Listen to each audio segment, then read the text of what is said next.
Hello and welcome to the Climbing Daily Friday Gear Show.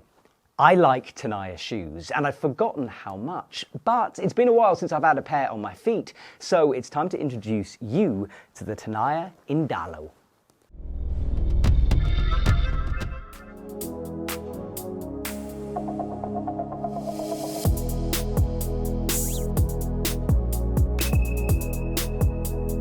This shoe joins the Mastia at the top of the Tenaya high performance range. It's a split sole shoe with lots of features, but a fairly hefty price tag attached. Now, Tenaya want this model to be an all-rounder, as long as the all-round climbing that you're doing is really difficult. The Mastia is fairly similar to this model with a couple of important tweaks, but generally the Mastia is for people with wider feet, while the Indalo suits more narrow-feeted person, or low-volume feet like me, so you can see why I'm smiling. Okay, so obviously I like this model, but let's have a look at the tech specs. The Tenaya Indalo is a downturned split sole shoe with 3.5mm of Vibram XS grip rubber on the sole.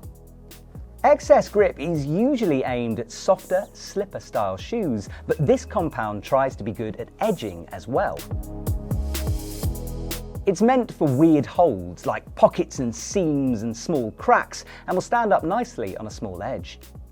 There are 6 different formulas of rubber on the shoe. For example, the toe is covered in a super sticky rubber, and there are 2 different densities of rubber on the heel.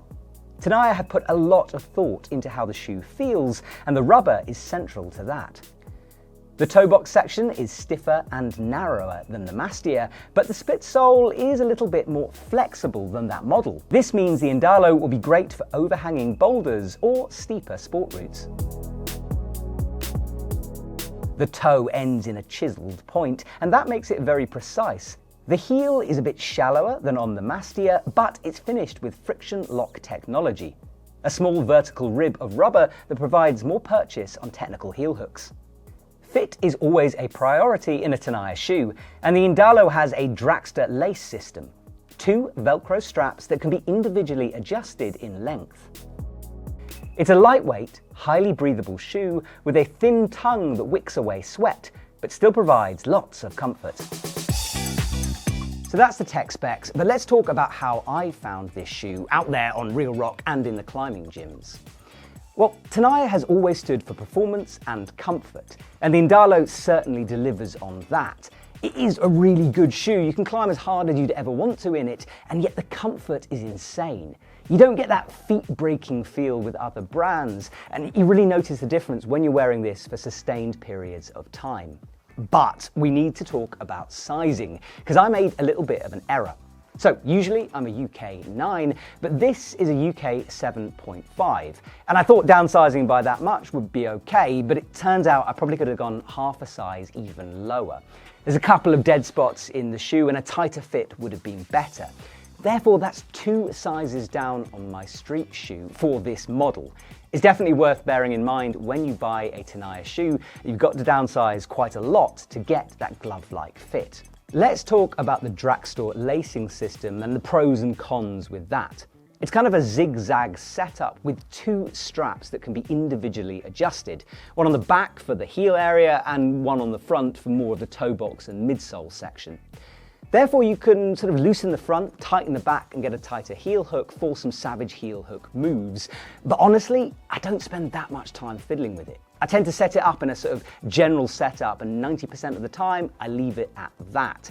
And this is why you need to get the sizing right. Because I missed it by half a size, I've had to really tighten this up, and you can see the extra material flapping around there, and really I'd want to cut that off to get that out of the way of the Velcro itself. So get the sizing right, and the dragster thing will offer a lot of flexibility and versatility in your shoe. So how does this feel on your feet? Well, for me, really very good.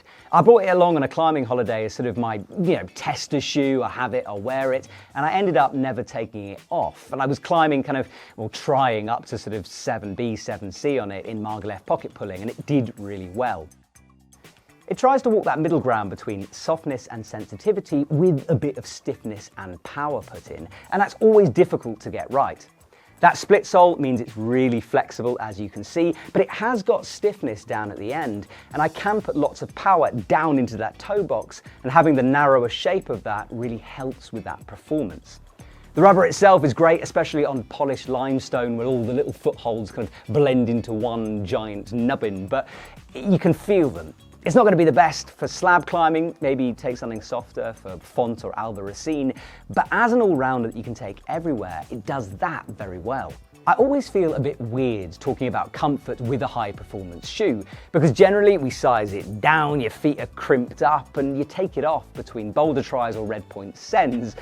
With the Indalo, you don't need to do that. It feels great on your feet, and yet you're climbing really hard and it's performing well. Sometimes I kind of look down at it, I'm surprised it's still on the wall and my feet are feeling as good as they do. So is comfort important? Not really, until you put on something like this and you realise the misery that you've been living with for all those years. I like all the features including in this shoe. That extended section of softer toe rubber is very good for sticking in a quick toe hook, and the heel feels great with that rib. You can see the friction lock. That allows you just to catch a hold sometimes. It can save you in a 50-50 situation.